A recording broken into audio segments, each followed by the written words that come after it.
of the Biz Show, sponsored by InvestQuire. Discover what's next with this insightful podcast. And now, your hosts, Barry and Lisa. Good morning, Barry. Lisa, how are you today?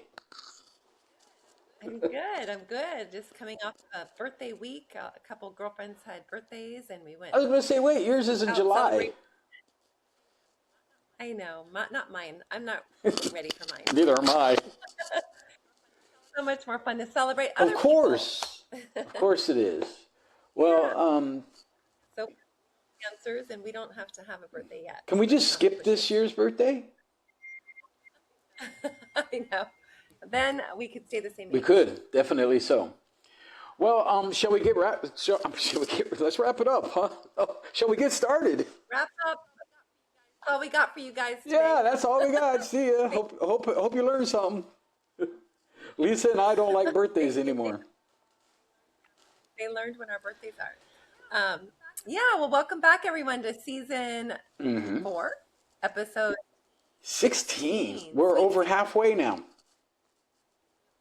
Speaking of birthdays, that's always Yeah. Well, so we're starting to move in now to the HR part of, the podcast that we have lined up, so on and so forth. And this one specifically is about, and we've talked about it briefly before, but hiring your first employee versus freelance. And you already know the differences between the two, but the pros and cons, right? There's definitely some pros, there's definitely some cons, and which might be better for you.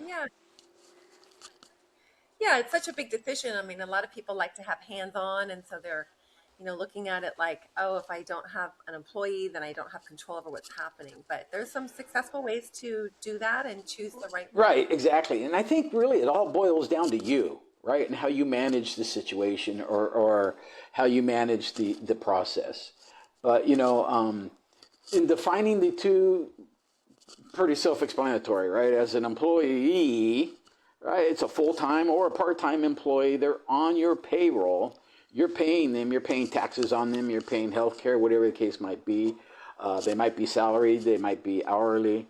And they have a long-term commitment to stay into your company. Exactly. And there's so many more costs involved. So we're going to dive into that on a Right. different level.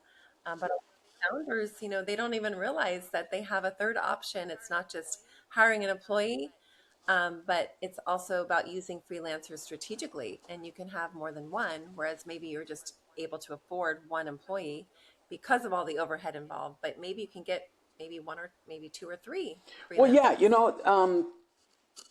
there could be a little bit more expensive, but they're not really if you take a look at it, right? Because when you hire an employee, you're into taxes, you got to pay VICA, all this other stuff. We'll get into that. But as I said, an employee, they're on your payroll, right? And then freelancers, Lisa, what are they? Independent contractors. So you would only have to provide them a 1099, and they are not your problem after that. Exactly, and so they carry their own taxes, right? And any expenses and stuff like that. So, when do you hire your first employee? Is the role ongoing and critical to your business? Is the task, are they repetitive and operational? These are things that you want to look at, right? And do you need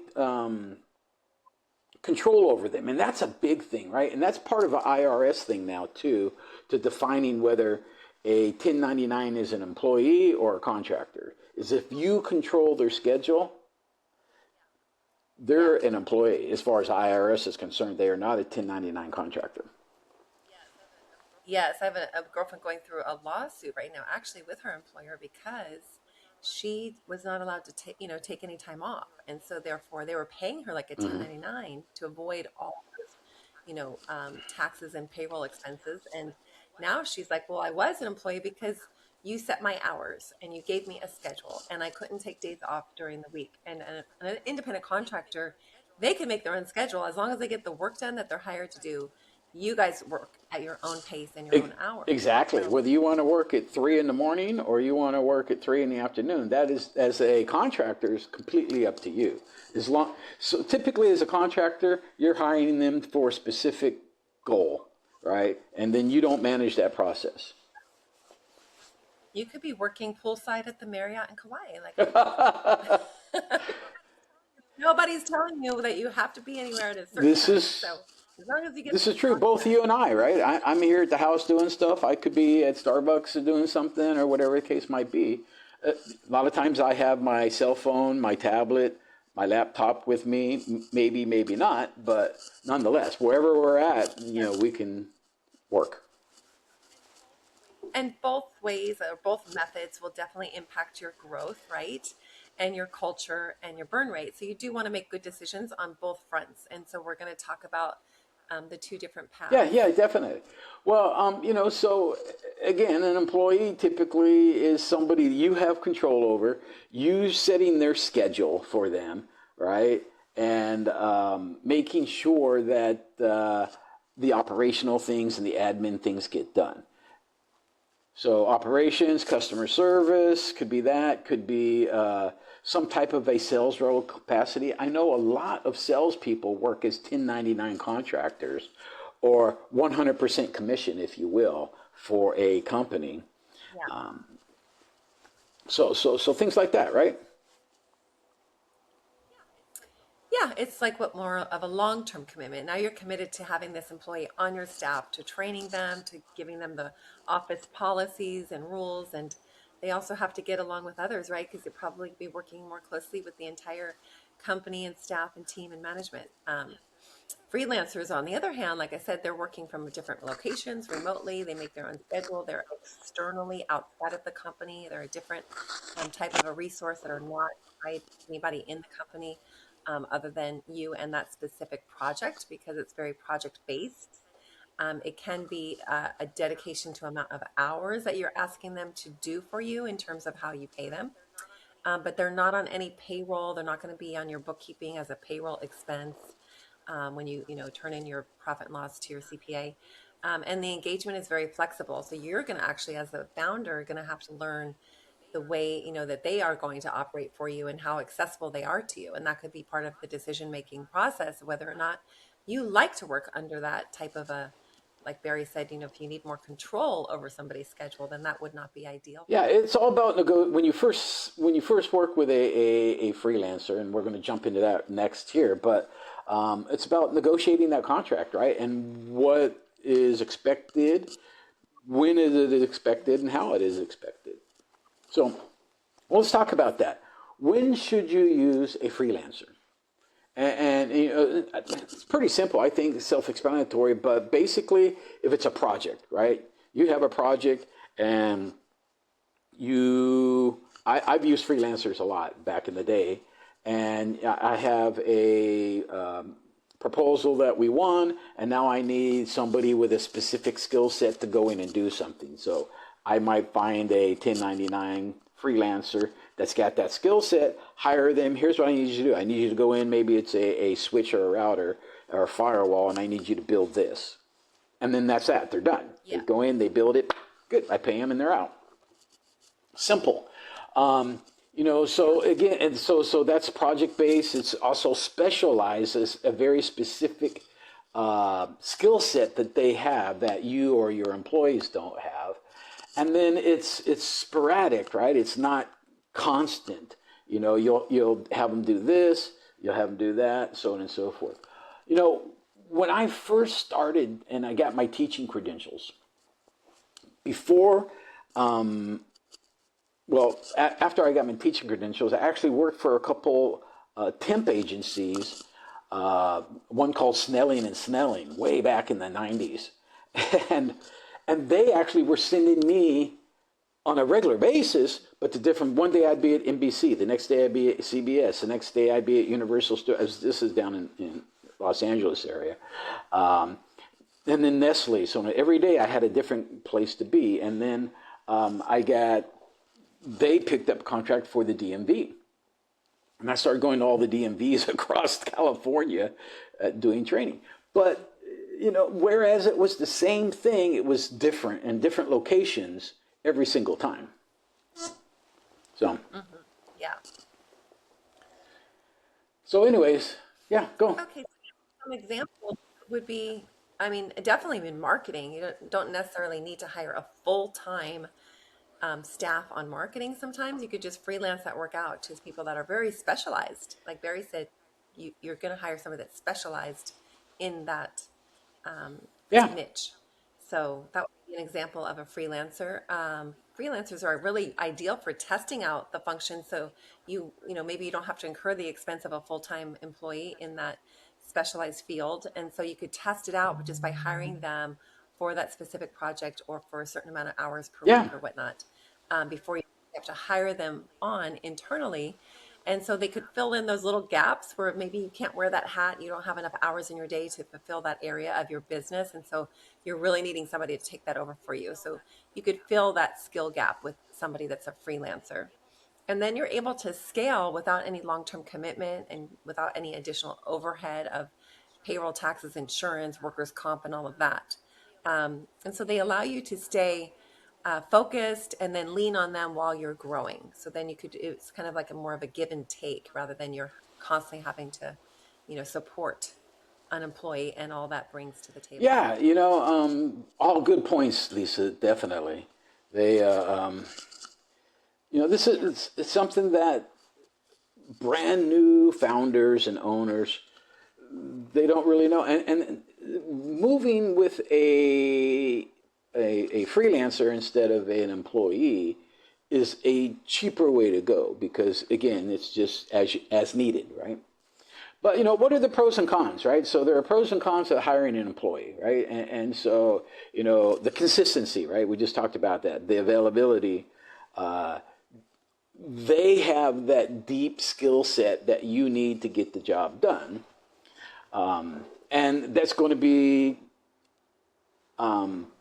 consistent across the board. They have strong alignment into your company goals, right? They basically are hired and as an employee need to support your company goals. And then long term, they're there for a long time. The cons on that, right, Yeah. is a fixed higher cost, right? Salary, benefits, taxes, all that stuff.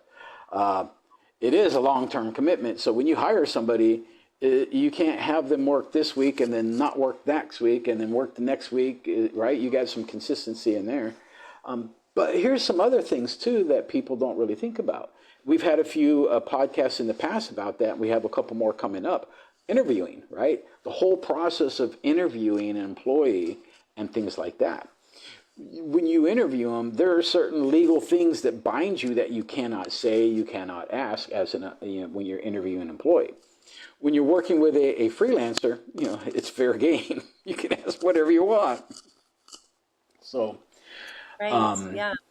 So I think we did a podcast on that a while back, in one of our different other seasons, but it's definitely a good rule of thumb to follow so that you don't find yourself in any discriminatory cases if you are hiring. But with hiring, you're definitely going to have less flexibility. You're definitely going to have to be careful about following those employer employee rules so you don't end up in any litigation. If you need to fire them because they're not performing, that's going to tie you to them to make sure you're doing it the right way. There's a lot of documentation and warnings and things like that that you have to show evidence that you did perform those duties, in terms of your employee and doing right by them. And so that you have a lot of less flexibility there. You have a lot of more rules to follow, which is going to tie you to them in a more long-term fashion. Whereas you won't have those hanging over your head to have to adhere to when you're doing freelance work or hiring somebody to do freelance work for you. So it's slower to adjust if the business is changing. Like if you um, are having an employee and having to retrain them because the business is changing, then they're going to be slower to maybe change the way they're doing things or implement the new systems. You have to go through a whole nother training process, which is going to be a little bit of a lag time. So that's, take that into consideration too. Whereas if you're freelancing out to somebody with that specific skill set, then there won't be any training involved because they already know how to do that and just implement very quickly. and very fast. And so that kind of ties into the onboarding and the like the 90-day probation period and reevaluating them. You won't have to do any of those things. Whereas if they weren't performing to your satisfaction, you could just find a different freelancer. You could easily let them go and say, after this project is done, I'm going to move into a different direction. Where, like we keep reiterating, you can't really do that with an employee, and I'm sure you're all very well aware of that. So Yeah, definitely. And you brought up a few really good points there in regards to uh, what you can and can't do with an employee. But let's talk about freelancers now, right? Because freelancers, there's a lot of flexibility there, right? A lot of they're necessarily you don't have to give them benefits. You don't have to pay payroll taxes on them. You're hiring them, as you said just a second ago, for specialized skill. Where training, you yeah, might have to train your employee on that, but you probably got to train yourself on it first so that you can train your employee, right? Whereas a freelancer, they got that skill already, bringing them and let it get the job done.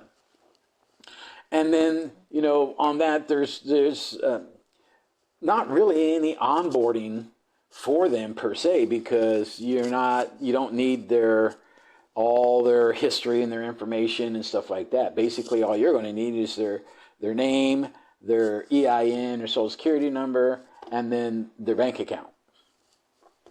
Right? yes, So the yeah, cons on that though is, as we mentioned already above, no control. Right? You get the project. Here's the project. Um, Limited availability, right? They're going to work when they want to work. As long as you gave them a deadline and this is when it's got to be done, then it's up to them to get that done. Um, the other thing is, and a lot of people run into this, is they have several clients. So they're not just yeah, working with one client, they could be working with 20 clients. I mean, you as a real estate agent, look how many clients you work with, Lisa, right? And so you're always kind of bouncing from one to one to one to one, just going around. So you might have that issue too with a freelancer as that. And then, you need to call them to ask them something and you need to wait because they're with the other customer at the moment. they're Yeah, busy. Yeah, yeah, exactly. definitely. So those are the things that could be the cons in regards to a freelancer. But there are more. Oh yeah, there's more cons. I mean, the knowledge doesn't always stay in the house. They're absolutely, maybe sharing your ideas with other people because they're learning about your company, and so they're going to hear the secrets, the way that you do things, maybe the amount of money that you charge for the service or product, and so that information could, tie into maybe some of their other work or their other jobs they're doing for your competitors. So that could be a reason why you would rather hire somebody to have more of that control over all of your in-house and back-end information. The quality will vary. Maybe you haven't worked with that freelancer before, so they may not have the skill set that you desire or the performance level that you desire. And so the quality in a freelancer, you're going to have to learn as you're, going into the agreement of whatever project they're doing for you. And the communication style could have a little bit of a strain because, as Barry mentioned, doing work for other people. They could be in a different appointment. They maybe aren't, working at the hours that you expect them to be working. So maybe they're not available for a conversation. So that's really a strain, I think, probably one of the biggest ones that maybe will make the difference on whether you do hire somebody or not, because you want to have that ability to communicate. Because then I know that I operate like that. I feel more confident that I know that the job is getting done, or that the person has the aptitude for what I hired them to do, and they have the attention to detail, and they are, carrying out those tasks. So that's definitely a big factor to me, is communication and making sure that things are going smoothly, right? So that you don't have to redo anything and maybe, waste a whole Right. lot of time. Um, de- yeah. And then if you're not managing the work properly, like that's part of it, then it's not going to get done the way that you want to. And then you're going to just end up with a huge disappointment and maybe a loss of money, when you hire somebody to do something and it's never finished. And then you just invested a few $1,000s and you never get that money back, because a freelancer is not going to refund you. Um, so yeah, so those are definitely some factors. So when you are hiring a freelancer, I would definitely look at their testimonials and references of other jobs that they've done, and maybe make a few calls and say, did they finish the work? Did they do it promptly? Did they have good communication with you? Because that's, it's worth a phone call instead of wasting your money and your time. Definitely. Well, let's talk about the financial impact then, right? And compare the two. You know, Yes. we've already said this many times, right? The employee is sitting on your payroll. You're paying payroll taxes, you're paying benefits, you're paying insurance. There's overhead, right? You probably need to supply a desk, a telephone, a computer, printer, all that stuff for the employee. You're expected to give the employee the tools and resources they need to do their job.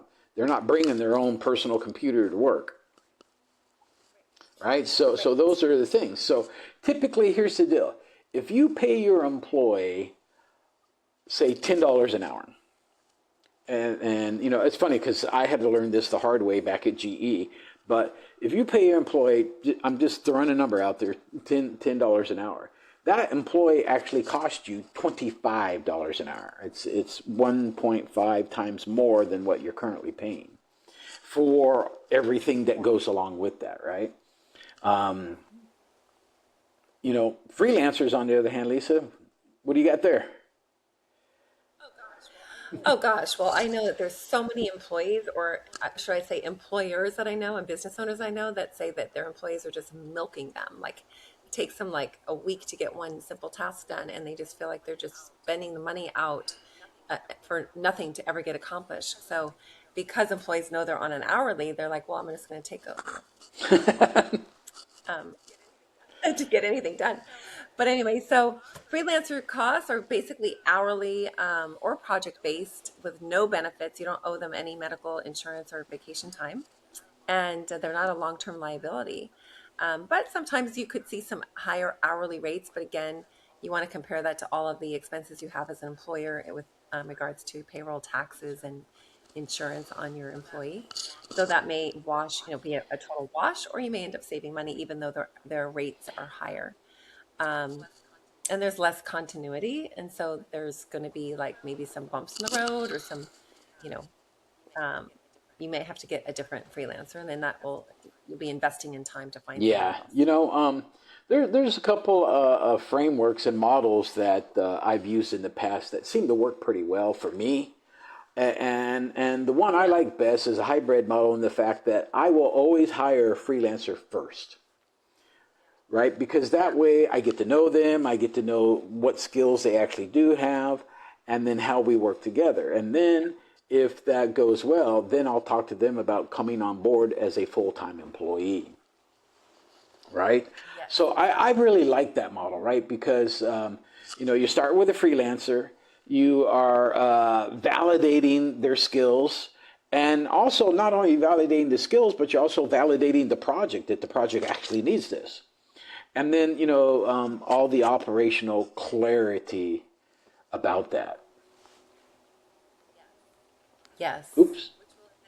Which will then be, then you'll maybe make the decision whether to hire them internally. If you do like them, maybe they'll be open to a job position, right? So that could lead to a good result in the end. And it creates lower risk for you initially, right? A lot of new companies will tend to do I'm sorry, like startup companies will tend to do the freelancing first before they do want to hire anybody. So that's a low risk for you, and you'll have really good handle on whether or not you do want to hire them and really be able to make a good hiring decision. So yeah, so those are the steps that you would take strategically for like a hybrid Right. model. A couple things that I always take a look at in making those decisions and stuff like that, right? Uh, ask yourself, is this an ongoing role? Because that's going to help you decide freelance or employee, right? Uh, is this part of the core business, right? And then do they need to be here daily, right? If so, Yes. then they're an employee. Yeah. And then, like we mentioned, is it a specialized field of work? Is the demand for that job inconsistent? Are you going to be able to support a full time or part time employee because you have enough work to give them? Or do you just need them in different seasons of the year? And do we need to have the flexibility? if you don't want to be tied to them, then definitely go with Yeah. freelancer. Well, let's give them some tips, huh? Yeah, let's do it. So, don't hire a full-time employee, right? If it's a short-term project. Because if you Yeah. do, then you're stuck because now they're an employee, the project's over, what's next? Right. It's like, don't marry somebody unless you're sure. You're stuck to them. So I always use those long-term projects and employees as a way to say, hey, could I last the duration of this, this Right. commitment? Well, as I said, I always like to use freelancers first to get to know them and make sure that they fit well with the company, myself, other employees, and things like that. And then, And it's not just their aptitude; it's their yeah, personality. It's the culture they bring to the table in the office. Is it going to be hard to work alongside them? Will other employees like yeah, them? it's office politics. We probably should have a podcast just on that, huh? Yeah, Because that'd be fun. there's a lot of office politics going on, cliques, and he said, she said, or whatever. And yeah, That's it's just yeah. sometimes, And when that happens, that would be great to be able to maybe put together a rule book on what do you do if that is occurring in your company. I'm sure a lot of people will tune into that because you feel like you don't want to tell on people, you feel like your hands are tied, or I mean, I think that would be a I good think it episode would to be, do. Lisa, and I have something from the past that we could probably pull out, knock some of the dust off. Everything in it's still very, very relative to today. Yeah. Um, but yeah, okay. You smell smoke now? There's smoke going. Come on, because I'm thinking. Don't make me think. Come on.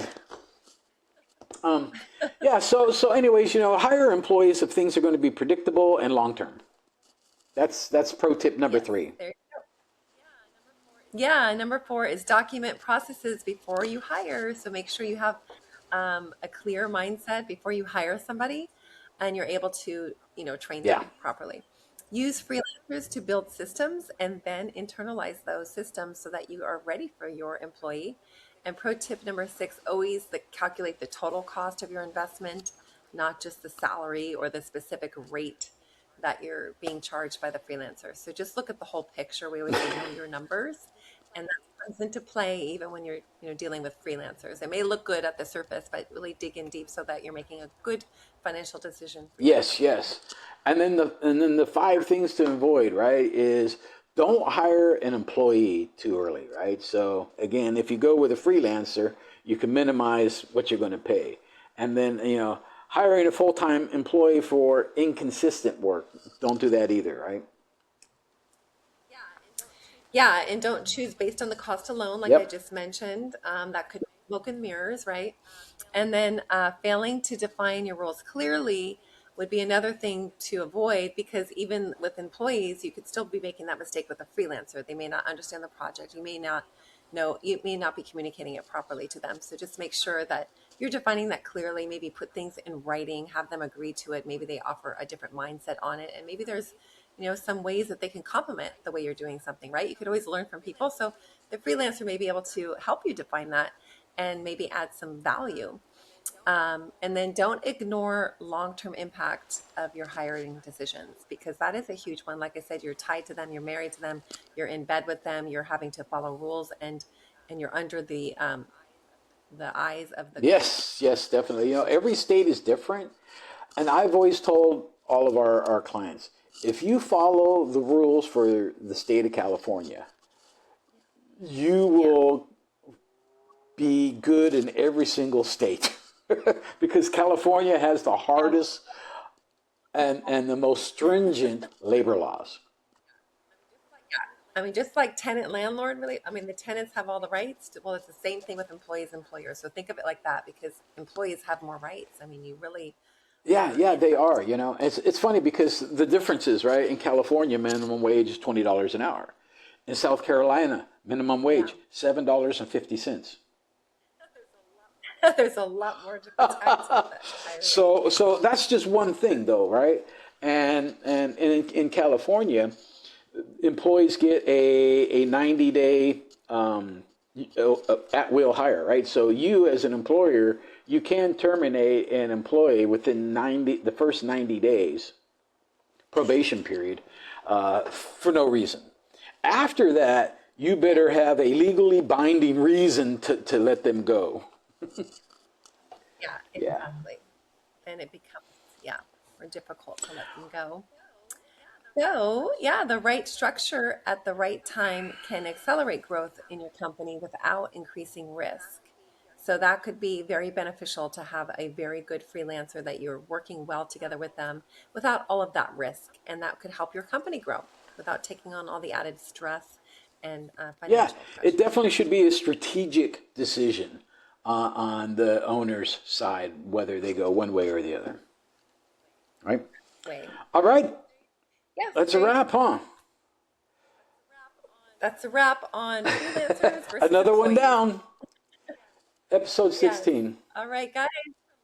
Thanks for listening or watching us. And we always want you to subscribe either on either platform. But yeah, you can find Barry and I at the Biz Show on Facebook and also InvestQuire. We're on Facebook and also Instagram. So you can catch our episode links there and tell your friends. And please ask them to subscribe whenever they're opening up our page. Hit the subscribe button because that helps us grow our numbers. Yes. Thank you so much. Thank you, everybody, for tuning in. Appreciate it.